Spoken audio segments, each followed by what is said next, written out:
আসসালামু আলাইকুম। আজকের রেসিপি হচ্ছে উস্তা দিয়ে চিংড়ি মাছ।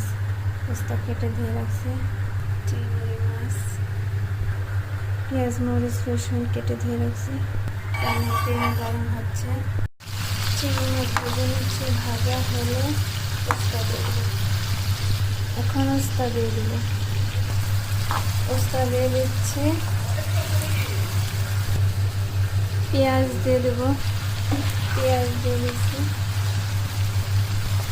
ভালোভাবে নেড়ে চেড়ে নিচ্ছে। এখন গুঁড়া মশলা দিয়ে দেবো।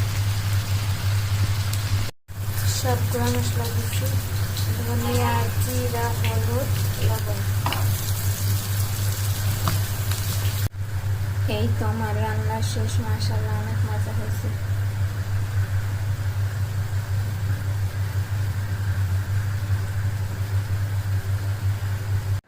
এই তো আমার উস্তা ভাজির ফাইনাল লুক।